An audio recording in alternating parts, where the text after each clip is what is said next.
여기서 사연을 즐겨 듣다가 저와 비슷한 경험을 한 사연자분들이 많으셔서 용기 내어 글을 쓰게 된 40대 여자입니다. 제가 살아온 이야기를 동네 친구들에게 몇 번 한 적이 있는데 다들 눈물을 흘리며 저를 불쌍하고 가엾게 보더군요. 파란만장한 삶이라고 말해도 될지 모르지만 꽤 굴곡 있는 인생을 산 것 같아요. 그중 가장 힘들었던 시기는 단연 시집살이인 것 같습니다. 그럼 저에게 어떤 일들이 있었는지 썰을 풀어보겠습니다. 끝까지 들어주시면 진심으로 감사하겠습니다. 저는 고아원에서 3, 4살 무렵부터 지냈어요. 부모님의 얼굴도 이름도 기억이 안 나는 건 물론이고 저의 본명도 알지 못해서 원장님이 지어준 희정이라는 이름으로 지내게 되었습니다. 지금 고아원은 시설이 잘 돼 있고 후원과 지원을 많이 받고 있지만 35년 전의 고아원은 굉장히 열악하고 많이 불편했답니다. 한 방에서 많은 아이들이 함께 생활했는데 잠을 잘 때는 거의 모로 누워 밤을 보냈어요. 먹는 것도 많이 부실해서 통통한 아이들이 거의 없었죠. 그렇게 어렵고 불쌍하게 자라서 18살이 되어 고아원을 나오게 되었어요. 나라에서 주는 지원금으로 작은 지하 원룸을 마련하고 사회생활에 뛰어들었답니다. 저는 공부를 못해서 대학은 꿈도 꾸지 않았어요. 쉽게 취직할 수 있는 곳을 찾아다녔더니 식당이 질비된 거리에 종업원 구함이라고 쓰여있는 곳이 굉장히 많았습니다. 그중 한 곳에 들어가 간단한 면접을 보고 일을 시작하게 되었죠. 아침에 출근해서 늦은 저녁까지 서빙과 설거지를 반복하며 땀 흘려 돈을 벌었답니다. 10년의 세월을 식당과 지하 원룸만에 오가며 살았던 것 같아요. 식당은 한 곳에만 머물지 않고 3년에 한 번씩 돈을 더 주겠다는 곳으로 옮겼네요. 나이가 30이 되자 저도 결혼이라는 목표를 세웠습니다. 길 가는 젊은 부부들을 보면 그게 그렇게 부럽더라고요. 게다가 귀여운 아이까지 같이 걷는 걸 보면 가슴이 설레었죠. 하지만 제가 특출난 게 하나도 없어서 남자들에게 관심을 받아본 적이 없었어요. 많은 것이 부족했는데 가장 큰 이유는 제 외모가 많이 못나서 그런 것 같습니다. 남자에게 고백을 받아보기는커녕 핸드폰에 남자 전화번호가 하나도 없었죠.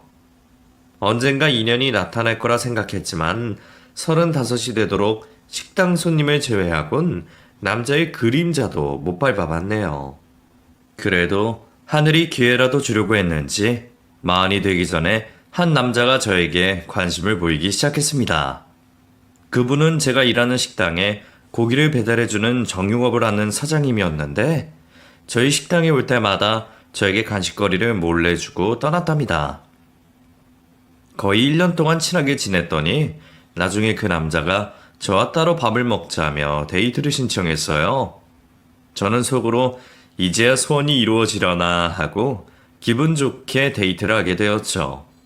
저는 30대 후반이라는 조금 늦은 나이에 남자를 처음 사귀게 되었고 아주 깊은 사랑에 빠지고 말았답니다.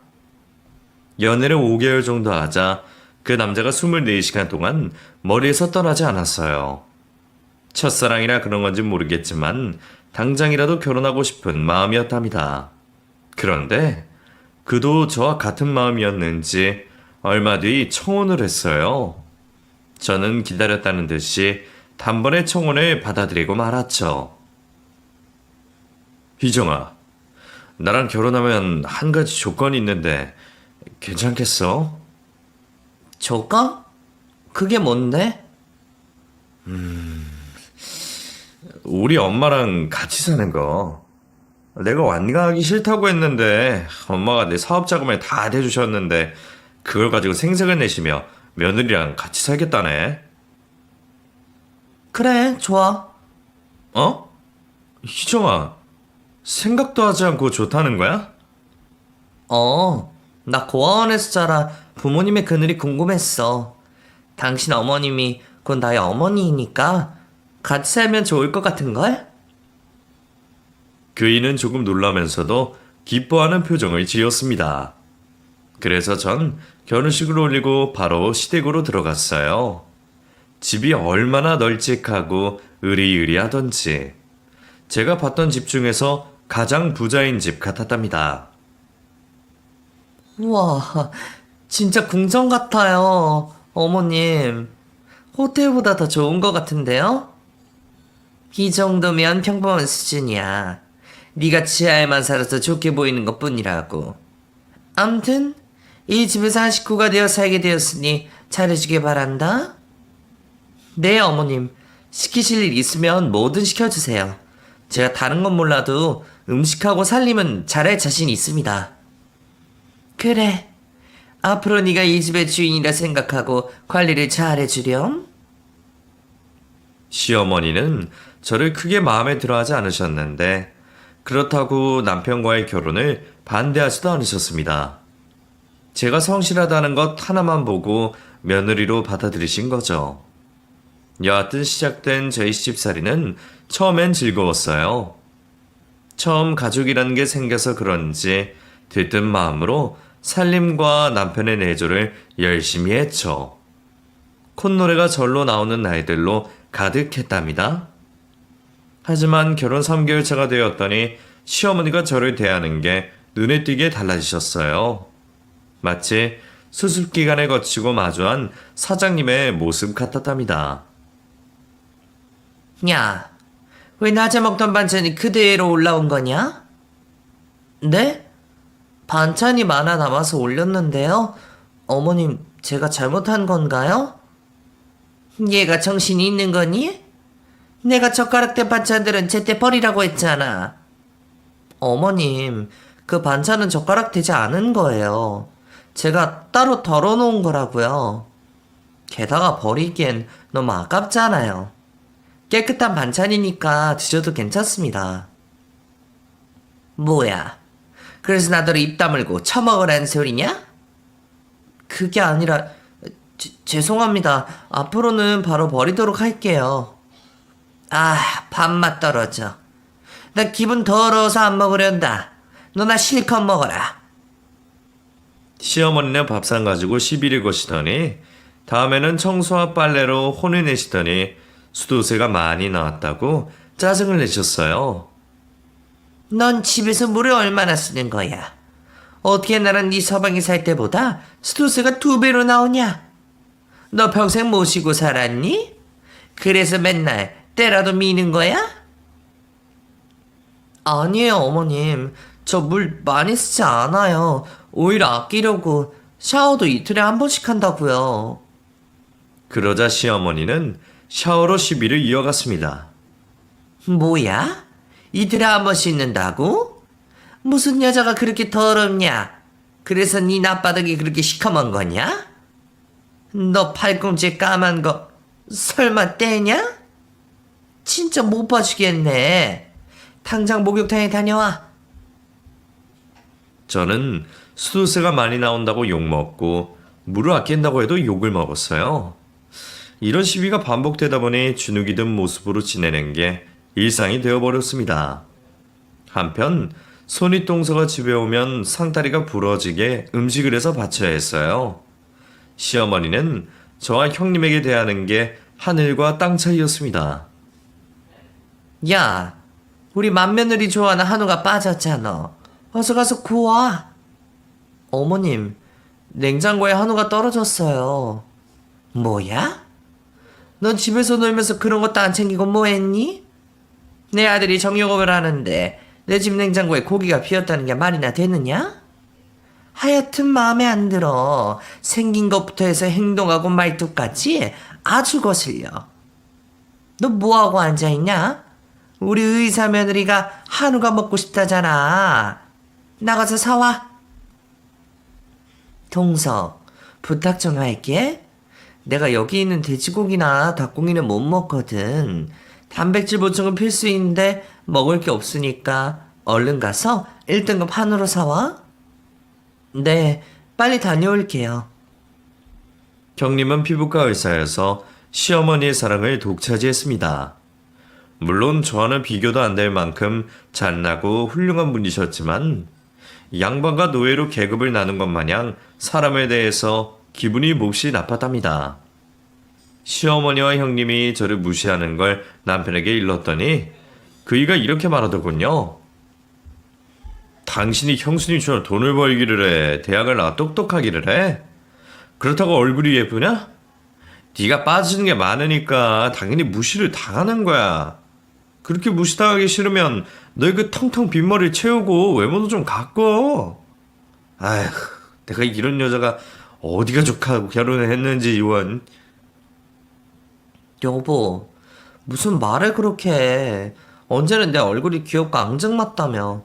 그리고 공부 같은 거 못해도 살아가는데 아무런 지장이 없다고 했었잖아. 그거야. 내가 너한테 콩깍지가 씌어서 한 소리지. 형수님처럼 의사들이란 소리 안 할 테니까 제발 책 좀 읽고 교양 좀 쌓아라. 남편도 다르지 않았어요. 저희 부족한 모습이 눈에 잘 보였는지 매번 짜증스러운 표정으로 쳐다보았답니다. 그래서 나름 책도 틈틈이 읽고 외모도 신경 쓰려고 비싼 화장품을 사서 관리를 시작했어요. 그런데 이번에는 시어머니가 저에게 사치가 왜 이리 심하냐며 호통을 치셨습니다.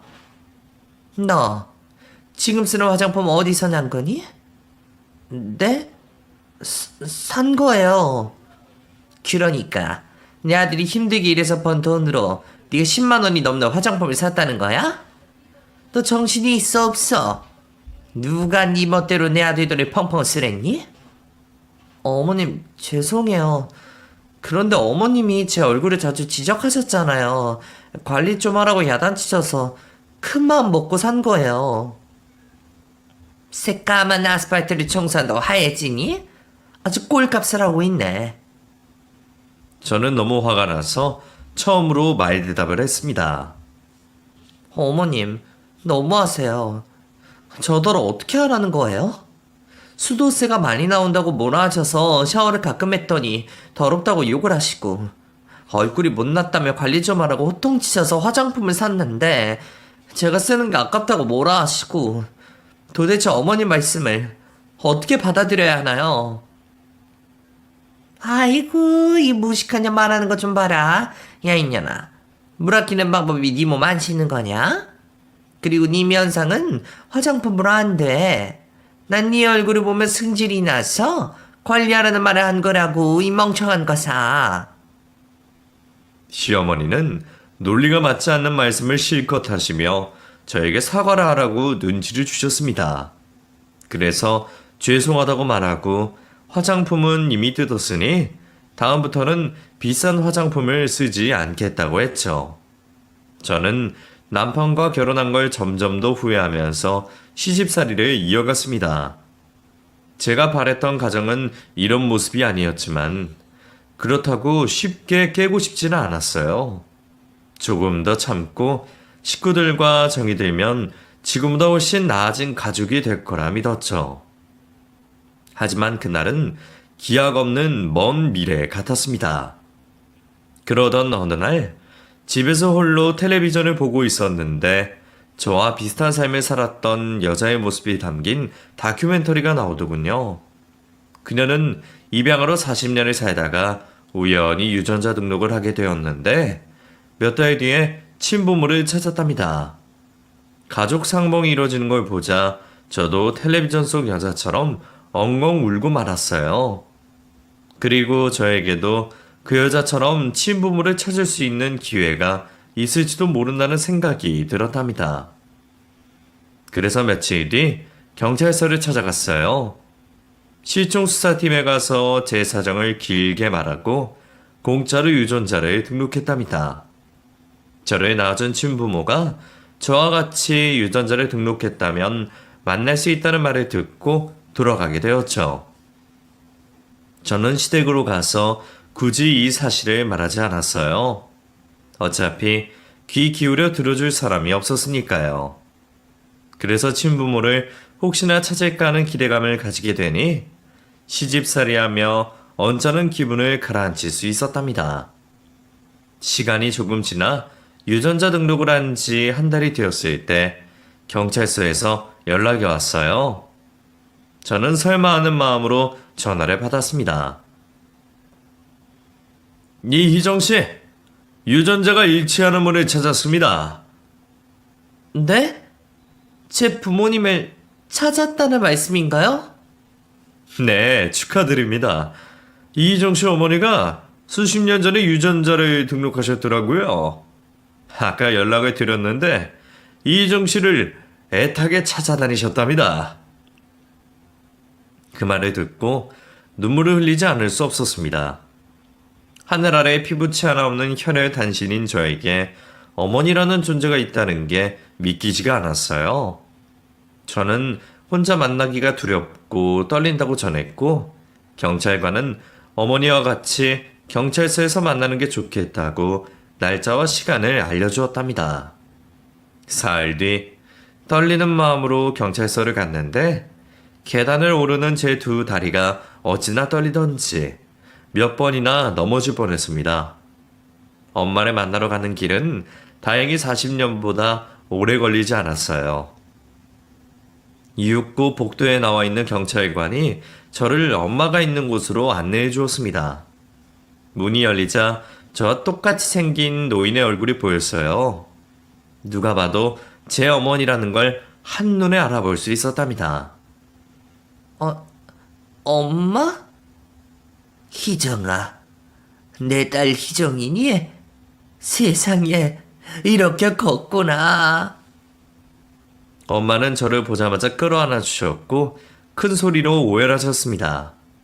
이에 저도 덩달아 오열하며 한 번도 부르지 못했던 이름인 엄마를 목 놓아 부르짖었어요. 저희 모녀는 1시간 동안 울음 섞인 목소리로 대화를 나누어서 무슨 말을 하는지 못 알아들었지만 서로 그리워했다는 건 분명히 알았어요. 엄마는 저를 버린 게 아니라 사람 많은 장터에서 제 손을 놓치고 말았대요. 어디서 잃어버렸는지 알아서 금방 찾을 줄 알았는데 35년이란 세월이 걸릴 거라고는 상상도 하지 못했답니다. 희정아, 지금 어디서 살고 있니? 여기 경찰서랑 멀지 않은 곳에서요. 결혼해서 시어머니 집에서 살고 있어요. 엄마는요? 우리 딸이 결혼을 했구나. 내가 혼주석에 앉았으면 얼마나 좋았을까. 엄마도 여기서 가까운 데서 살아. 왜 그동안 코앞에 살면서도 한 번에 마주치지 못했을까? 만약 마주쳤더라면 바로 알아봤을 텐데 말이야. 그러게요. 엄마랑 제 얼굴이 너무 똑같이 생겼어요. 너무 신기해요. 저한테도 핏줄이 있다는 게. 그런데 아빠는 어디 계세요? 아빠? 돌아가신 지 20해가 넘었어. 미안하다, 희정아. 아, 돌아가셨구나. 그런데 엄마가 왜 미안해 하세요? 내가 널 잃어버리고 네 아빠와 매일 싸워왔어. 그럴 만도 하지. 귀한 딸내미를 잃어버렸으니 말이야. 여하튼 우리 부부는 너를 찾으려고 실종하던 전단지를 수백만 장을 돌렸어. 하지만 수년이 흘러도 너를 찾지 못했고 아빠는 술에 빠지기 시작했어. 거의 삶을 포기하다시피 했지. 결국 간암에 걸려서 투병하다가 세상을 떠났어. 이 모든 게 내 탓이야. 미안해, 희정아. 너에게 아빠를 빼앗아 가서 진심으로 미안하다. 아니에요. 그 시절에는 실종되는 아이들이 많던 시절이었잖아요. CCTV도 없었으니 찾기가 어려웠던 거죠. 아빠 일은 유감이지만 이제라도 엄마를 만나게 되어서 너무 기뻐요. 나 또한 여한이 없다. 내 사랑하고 귀한 자식을 다시 만나게 되었으니 나중에 저승 가면 아빠를 볼 면목이 서겠구나. 엄마와 저는 못다한 이야기를 실컷 나누었어요. 그동안 어떻게 살아왔는지 대화를 나누고 앞으로 매주 만나기로 약속도 했답니다. 저는 신이 난 채로 시댁으로 돌아갔어요. 시어머니와 남편에게 이 기쁜 소식을 들려주기로 했답니다. 아무리 절 미워해도 사돈과 장모님이 생겼다는 소식을 전하면 한 번쯤은 웃어줄 거라 믿었죠. 그런데 시댁에 발을 딛자마자 시어머니가 욕설을 내뱉기 시작했습니다. 야, 이년아. 넌 주말에 어딜 나갔다가 이제 들어오는 거야? 내가 직접 밥상을 차려야 할 짬밥이야? 내 덕에 이런 집에서 살면 취할 일을 제대로 해야 할 거 아니야. 또 외출을 하려면 집안 청소를 하고 나가야지. 집 꼬락서니가 네 얼굴마냥 때가 잔뜩 끼어있다. 당장 팔 걷어붙이고 집안일해. 저는 엄마를 찾았다는 말을 하려다가 목구멍 속으로 다시 넘어갔습니다. 그냥 당분간 말하지 않는 게 낫겠다 싶어서 엄마에 대한 말은 일절하지 않았습니다. 똑같은 시집살이로 마음이 계속 괴로워지고 있던 중 손윗동서의 생일이 다가왔어요. 저는 부담감을 잔뜩 안고 생일상을 어떻게 차려야 하나 고민하고 있었는데 시어머니가 생일상 차릴 필요가 없다고 하더군요. 우리 큰 며느리 생일에 다 같이 호텔로 호캉스 가자. 1박 2일로다가 아주 재밌게 놀다 오자고. 내가 이사 며느리 수준에 딱 맞게 5성급 호텔로다가 예약해놨다. 엄마, 넌 무리한 거 아니야? 5성급이면 돈이 얼마야? 우리 식구랑 형이랑 형수 5시 가는 거야? 우와, 어머님 벌써부터 설레어요. 저는 태어나서 호텔이라는 곳을 한 번도 못 가봤는데 어머님 덕분에 호강하게 생겼네요. 네가 왜 설레느냐? 너는 집을 지켜야지. 우리 네 식구만 호텔을 갈 거다. 네? 저만 빼고요? 어머님, 저도 데려가 주시면 안 돼요? 야, 다른 사람들도 여행 가면 집에다 개는 두고 가잖아. 네가 거길 어디라고 따라와? 개요? 어머님, 말씀이 너무 심하신 거 아니에요? 저도 어머니 며느리라고요. 이 집 식구란 말이에요. 식구? 그래, 식구 맞지. 그러니까 너는 소중한 우리 집을 지키거라. 우리가 집 나간 사이에 도둑이라도 되면 어떡하겠니? 우리 집 식구인 네가 지켜야지. 너에게 중요한 임무를 주었으니 그만 닥치고 밥이나 차려라. 시어머니는 끝까지 저를 조롱하는 말을 하셨고 언제나 그렇듯이 식모처럼 부려먹었습니다. 기분이 몹시 나쁘긴 했지만 호텔에 따라가면 시녀처럼 부릴 게 뻔해서 안 가는 게 낫겠다고 스스로를 위로했답니다. 며칠 뒤 네 사람은 호텔로 여행을 떠났고 저 혼자 집에 남게 되었어요. 오랜만에 누리는 자유라 집안에 퍼질러 누웠다가 먹고 싶은 음식을 배달시켜 먹으며 딩가딩가 놀고 있었습니다. 그런데 시어머니가 1시간에 한 번씩 카톡으로 사진을 보내왔어요. 호텔에서 뭐하고 노는지 뭘 먹었는지 저에게 자랑했답니다. 그걸 보고 제가 기분 나빠하고 자존심이 상하게 하려는 심보가 분명했죠. 저는 사진이 올 때마다 너무 좋겠어요. 너무 부러워요. 라고 마음에도 없는 말을 써서 답장을 보냈습니다. 이튿날 저녁에 남편과 시어머니가 돌아왔는데 저녁밥을 먹지 않았다며 밥부터 차리라고 명령하더군요. 이 정도면 진짜 화가 날 만도 하겠죠? 하지만 적응이 되었는지 아무렇지 않게 밥을 차려드렸습니다. 그러자 시어머니의 호텔 여행 자랑이 줄줄이 쏟아졌어요. 거기 풀장 있잖니? 정말 좋더라. 하늘을 보면서 수영하는 게 그렇게 낭만적이더라고. 정말요? 하늘을 보며 수영을 하다니 그런 건 텔레비전에서나 봤지 경험하고 온 사람의 이야기는 처음 들어요. 나중에 저도 꼭 가봐야겠어요. 저는 시어머니의 장단에 맞춘다고 했는데 제 말이 또 거슬렸나 봅니다. 뭐? 네 따위가 5성급 호텔로 여행을 가겠다고? 누가 보내준대? 너 돈이 있어? 아니요. 그냥 해본 말이에요. 신경 쓰지 마세요, 어머님. 그래야지. 사람이 분수를 알아야지. 너 같은 건 평생 죽었다 깨어나도 5성급 호텔에 들어갈 리는 없을 거야. 아, 방법이 하나 있긴 하다. 청소부로 취직하면 들어갈 수 있겠다. 시어머니의 조롱에 더는 대답하지 않고 억지 미소를 짓고 말았습니다. 그로부터 2주 뒤 제 생일이 다가왔어요. 의사 형님과 생일이 비슷한 게 좀 불편하긴 했어요. 보나마나 저는 아무도 챙겨주지 않을 테니 서운한 마음이 배로 될 것 같았죠. 그날 집안일을 마치고 홀로 방에 있었는데 반가운 전화가 걸려왔습니다. 엄마, 잘 지냈죠? 그래, 우리 희정이도 잘 지냈니? 오늘 네 생일이지?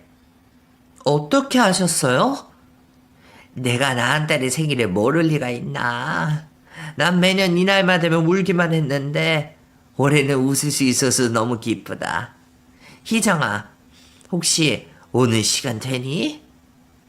저는 괜히 외출했다가 혼이 날 것 같아 거짓말을 하기로 했습니다. 어떡하죠? 시어머니가 생일상을 근사하게 차려주신다고 해서 나가지 못할 것 같아요. 그래, 그럼 할 수 없지. 이번 주 아무 때나 엄마한테 들러 맛있는 거 해줄게. 알았지? 네, 고마워요. 그럼 전화 끊을게요. 긴 한숨을 내쉬며 전화를 끊었더니 제 뒤에 시어머니가 서 계셨습니다. 깜짝이야. 어머님, 언제 들어오셨어요? 방금 들어왔다. 그런데 누구랑 통화한 거냐? 아, 고아원 원장님이요. 엄마와 통화했다는 말을 하면 말이 길어져서 그렇게 둘러댔습니다. 그래? 그런데 듣자하니 오늘이니 생일이니? 아, 네, 오늘이 제 생일이네요. 그런데 신경을 안 쓰셔도 돼요. 누가 신경 쓴다고 했냐? 김치국을 마시고 있네? 그런가요? 죄송해요, 어머님. 시어머니는 퉁명스럽게 말하고 방에서 나가셨고 한동안 저와 마주치지 않았습니다. 곧이어 저녁 준비할 시간이 되어서 주방으로 들어갔고 냉장고를 열어 반찬 만들거리를 빼내고 있었습니다. 야, 네, 어머님. 오늘 이 남편 야근한다더라. 아, 그래요? 그럼 식사는 나중에 드실 건가요? 너 오늘 생일이랬지? 저녁 준비는 냅두고 나가서 외식이나 하자. 네? 그게 정말이에요? 어머님이 제 생일을 챙겨주시는 거예요? 호들갑 떨지 마. 그냥 밥 한 끼 먹자는 거니까 얼른 옷 갈아입고 따라 나와. 네, 어머님. 감사합니다. 저에게 생일밥 사주신다는 말씀에 그동안 서운했던 것들이 싹 하고 내려가는 기분이었어요. 저는 룰루랄라 신나게 시어머니를 뒤를 따라 걸어왔고 집에서 멀지 않은 식당에 들어가게 되었답니다. 여기다. 너한테 딱 어울리는 한식 뷔페집. 네, 좋아요. 저 여기 몇 번 와봤는데 진짜 맛있는 집이에요. 넌 속이 없는 거냐, 멍청한 거냐, 아니면 순박한 거니? 아니다.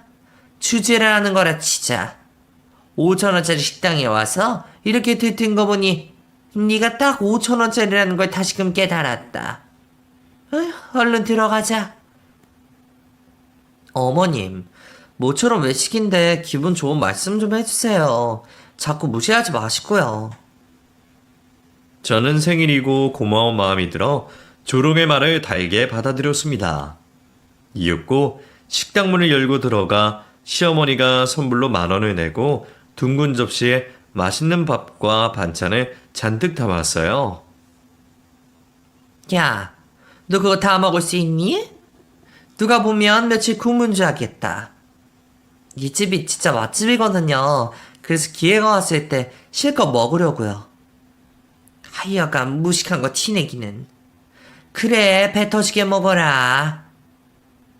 네, 어머님. 고맙습니다. 해가 오늘 왜 이리 밝은 거야? 생일이라고 무슨 말해도 좋아하네? 그럼요. 어머님이 사주시는 밥을 먹는데 당연히 기분이 좋죠. 시어머니는 접시에 음식을 아주 쭈예끔 남아서 저와 마주 앉았습니다. 저는 밥을 우걱우걱 맛있게 먹기 시작했고 시어머니는 젓가락으로 깨작거리셨어요. 그런데 뭐가 불만이었는지 또 시비를 걸었답니다. 예, 그만 좀 쩝쩝대라. 듣는 사람 괴롭다. 그리고 입가 좀 닦아가면서 먹어라. 추잡스럽다. 저는 밥알을 씹으며 알겠다고 대답했는데 밥알이 그만 시어머니 얼굴에 튀고 말았습니다. 희년이 미쳤나?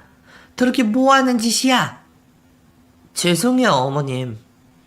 내가 널 데리고 나온 게 잘못이다. 생일이라고 좀 베풀려고 했더니 밥 처먹는 꼬라지 보니까 오만정이 떨어져. 어머님, 실수로 그런 건데 용서해 주세요. 그리고 제 생일인데 화도 그만 내시고요. 네? 생일 같은 소리하고 자빠졌네. 우라지 코아냐나. 네 면상을 마주보고 있는 것도 오바이트가 쓸리는데 그 따위로 밥을 처먹어야 속이 시원하냐? 앞에 앉아서 역겨운 네 면상을 보는 사람 생각도 안 하냐고. 도대체가 하나도 마음에 드는 게 없어.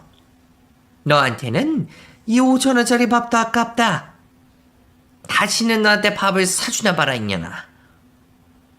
시어머니는 목청이 찢어질 만큼 큰 소리로 저에게 폭언을 퍼부으셨고 식당 안에 있던 손님들이 모두 저희를 주목했어요. 저는 고개를 숙이고 눈물을 참고 가만히 앉아 있었습니다. 시어머니 화가 풀릴 때까지 기다릴 생각이었죠. 그런데 그때 식당 주방에서 사장님이 시어머니를 향해 저벅저벅 걸어오셨습니다. 이봐요. 해도 해도 너무하는 거 아닙니까? 가만히 밥을 먹고 있는 사람한테 그런 쌍소리와 인격 모욕을 하실 수가 있어요? 당신이 뭔데 남의 일에 참견이야? 남에서 쌍욕을 하든 쌍쌍말 하든 뭔 상관이냐고? 내가 희정이 엄마요. 그러니까 참견해도 된다 이 말입니다. 사실은 저와 시어머니가 찾아간 한식 뷔페는 35년 만에 만난 엄마가 운영하는 식당이었습니다. 뭐? 당신 인연애미라고? 이봐요. 얘는 천의 고아예요. 내가 얘 시모인데 그런 구라가 통하게 있어? 저는 작은 목소리로 시어머니께 말했습니다. 어머님, 이분이 제 친정엄마 맞으세요. 얼마 전 유전자 등록을 해서 찾았어요. 뭐야? 진짜 네 애미라는 거야? 그런데 왜 말 안 했니? 아니지. 이제 와서 엄마라고 나타나는 것도 웃기네. 버릴 때는 언제고 이제 와서 애미 행세를 하겠다는 건가? 버리지 않았어. 잃어버린 거야. 그리고 내 딸이 당신한테 막말과 욕을 들을 이유는 없다고. 당장 사과해. 내 딸한테 사과하란 말이야. 아이씨고, 모녀가 쌍으로 꼴값을 떠네. 왜? 신부한테 욕먹는 딸을 보니까 부어가 치밀어? 이따위 쓰레기 같은 식당이라는 주제에 엄마 노릇이 하고 싶니? 나 같으면 쪽팔려서 구석에 찌그러져 있겠다. 뭐야 이년아? 말이면 다인 줄 알아? 분기한 엄마가 시어머니의 뺨을 내려치자 시어머니 역시 자리에서 일어나 엄마의 뺨을 세게 날렸습니다. 그런데 그 순간 식당에서 식사하던 손님들이 약속이라도 한 듯이 자리에서 일어나 저희를 향해 다가왔어요. 그리고 그중 한 아주머니가 시어머니의 뺨을 갈겼습니다. 이 년 이거 입에 걸레를 물었구만. 감히 우리 사장님의 뺨을 갈겨? 얘들아, 이 년한테 따기 한 대씩 날려라. 네 언니. 시어머니는 손님들에게 돌아가면서 따기를 맞았습니다. 총 8대를 맞으셨는데 왼쪽 볼이 심하게 부어올랐어요. 시모가 바닥에 쓰러지자 처음 따기를 날린 아주머니가 다시 말문을 열었습니다. 야, 이년아. 네가 여기 사장님 딸한테 하는 짓 다 보고 들었어. 진짜 우리가 본 진상 중에 네가 최고다. 어떻게 며느리를 그렇게 대할 수 있지? 그리고 아까 뭐랬더라? 쓰레기 같은 식당이라고? 주제 파악을 하라고? 야, 이년아. 이분이 누군지 알아? 이 10층 상가의 주인님이시다. 여기 있는 우리는 이 건물에서 일하는 임차인들이고. 뭐라고요? 이 큰 건물의 주인이 내 며느리 엄마라고? 아, 세상에, 어떻게 이런 일이. 시어머니는 현실 파악을 했는지 비굴한 모드로 바뀌었습니다. 사돈, 제가 몰라봐서 미안해요. 아까는 저도 모르게 말실수를 좀 했네요. 한 번만 봐주세요. 건물줄 아니까 바로 꼬랑질 내리네. 뭐 이런 게 다 있어? 너 당장 내 딸한테 사과부터 해. 무릎 꿇고 진심으로 용서를 빌란 말이야. 네, 알겠습니다. 사돈, 저기 세아가 내가 미안하다. 오늘 기분 안 좋은 일이 있었는데 그걸 너한테 푼 것 같구나. 그런데 우리 평소에는 사이가 좋지 않니? 그렇지? 그러니까 사돈한테 이야기 좀 잘 해드려라. 저는 그 순간 시어머니에게 더는 당하고 살지 않기로 결심했습니다. 또 남편에게서 모진 말을 듣는 것도 그만하기로 결정했죠. 아니요.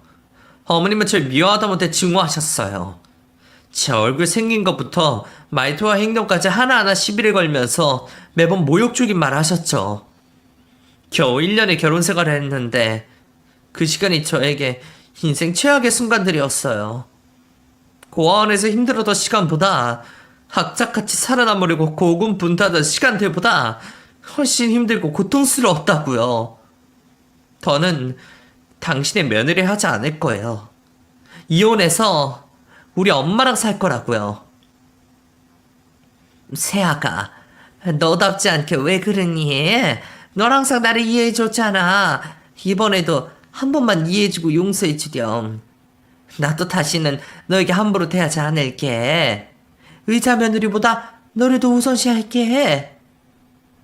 그러자 엄마가 비굴한 시어머니를 내려다보며 니년 말하는 거 보니까 내 딸이 어떻게 살았는지 알겠다.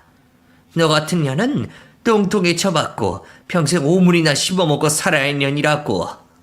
라며 따귀를 한 대 날리셨습니다. 그런데도 시어머니는 오뚜기처럼 다시 고개를 돌려 사돈, 우리 그만합시다. 이제 화해하고 오순도순 살아보자고요. 세아가, 너도 그만 화를 풀거라. 이 시애미가 이렇게 용서를 빌잖니? 라며 두 손을 싹싹 빌었습니다. 이윽고 저는 시모 꼬라지를 더는 보고 싶지 않아 분노의 따귀를 한 대 날리고 말았답니다. 어때? 네가 개처럼 취급한 며느리한테 따귀를 맞은 기분이. 마음 같아선 100대라도 때려주고 싶지만 난 너처럼 악랄한 년이 아니어서 여기까지 하고 멈출 거야. 당장 꺼져. 내 눈앞에서 사라지라고. 이에 시모는 계속해서 매달렸는데 식당 안에 있던 상인들이 팔다리를 붙잡고 식당 밖으로 던져버렸습니다. 저는 엄마의 집으로 들어가 지내기 시작하며 이혼 소송을 준비했습니다. 엄마의 개인 변호사가 찾아와 제가 당한 수모를 모두 기록해서 이혼 소장을 꾸며 시댁에 전했죠. 그러자 비싼 위자료를 물게 생긴 남편이 엄마의 식당으로 찾아와 신모처럼 똑같이 빌었어요. 저희 엄마를 처음 보자마자 장모님이라는 소리가 절로 나오더군요. 장모님, 죄송합니다. 제가 못난 탓에 희정이가 괜한 고생을 했습니다. 이제라도 가정을 바로잡을 수 있도록 기회를 주십시오. 저는 아내와 이혼하고 싶지 않아요. 아직도 진심으로 살아간다고요. 여보, 나 좀 봐. 당신이 없는 며칠 동안 밥도 못 먹고 잠도 자지 못했어. 우리 분가해서 둘이 살도록 하자. 그런 고부 갈등이 돈 없을 거 아니야. 뭔가 착각하고 있나 본데 시어머니나 당신이나 똑같아. 그 나물에 그 밥이라고. 당신이 날 사랑한다고? 당신은 나랑 결혼한 걸 인생 최대의 실수라고 했잖아. 콩깍지가 씌어서 결혼한 거라며. 그리고 넌 사랑하는 아내한테 못생긴 년이라고 욕을 하니? 게다가 내 머리가 텅텅 비어서 무식하다고 했지? 그게 남편이란 놈이 할 소리냐? 진심이 아니었어. 나도 왜 그런 말을 하는지 모르겠단 말이야. 아무래도 군중심리 그런 것 같아. 엄마의 형수님이 당신을 무시하는 걸 보니까 나도 그렇게 변한 것 같다고. 우리 둘이 살면 다시 예전처럼 돌아갈 수 있을 거야. 내 말을 믿고 한 번만 기회를 줘. 저는 대답 대신 힘차게 따귀를 날려버렸습니다.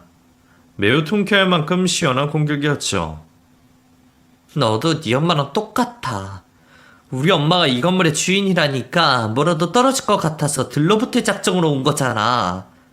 애초에 나한테는 미안한 감정 따위 없는 거 다 알아.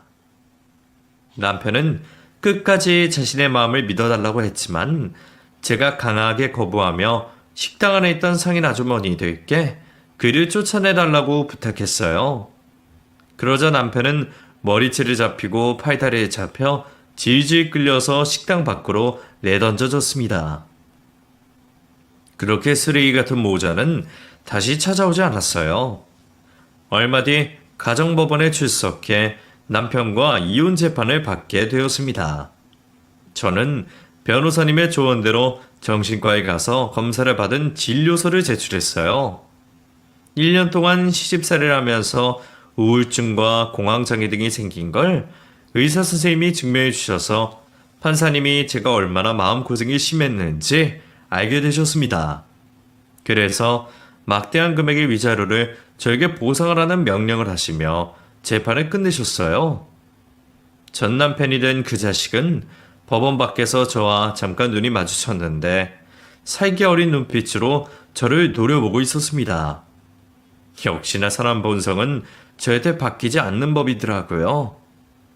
뭐 어쨌든 시원하게 이혼을 하게 된 저는 엄마의 대저택으로 들어가 지내게 되었고 엄마의 한식 뷔페에 들어가서 일하게 되었어요. 마음 편히 일하고 수다를 떠니 그만큼 행복한 게 없더라고요. 제가 바라던 가족이 바로 이런 모습이었는데 무척이나 늦게 찾은 거죠. 그동안 제가 시댁에서 왜 그렇게 참고 버텼는지 조금은 이해가 되었어요. 사랑이 심하게 고픈 제 마음 때문에 그런 것이죠. 저의 애정 결핍은 엄마와 함께하는 순간으로 점차 치유가 되었고 언젠가부터는 누군가 저를 사랑해주길 바라는 마음 따위는 하나도 없었답니다. 엄마 한 사람으로 충분했으니까요. 1년 뒤에 제 전남편과 시모의 소식을 듣게 되었는데 정말 모자란 모자다운 사건이 있었답니다.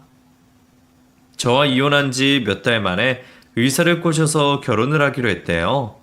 그런데 그 의사가 전남편에게 결혼하는 조건으로 개인 병원을 크게 마련해 달라고 했답니다. 의사 며느리에게 환장하는 시모는 아낌없이 시댁 재산을 새 며느리가 될 여자에게 주었는데 글쎄 그 돈을 가지고 날라버렸답니다. 알고 보니 사기꾼이었던 거죠. 이름도 가명이고 사는 것도 가짜여서 잡을 방법이 없어 손을 놓아버렸고 거의 전 재산을 갖다 바친 시모와 전 남편은 시댁을 팔고 월세 40만원짜리 지하방에 들어가게 되었답니다. 거기서 둘이 오순도순 사는지 쥐어받고 사는지는 저도 모르겠네요. 여하튼 모자가 사기당하고 쫄딱 망하니 제 마음이 평온해졌답니다. 저는 엄마 식당에서 일하며 새로운 남자를 알게 되었어요. 엄마 건물의 3층에서 헬스장을 운영하는 임차인이었습니다. 저는 제가 진짜 못생긴 얼굴이라 생각하는데 그 남자는 제가 그렇게 예쁘다고 말하며 고백을 수없이 했답니다. 혹시 엄마의 재산 때문에 그런 거냐고 물었더니 그의 부모님도 다른 지역에서 건물주로 계시다고 하더군요.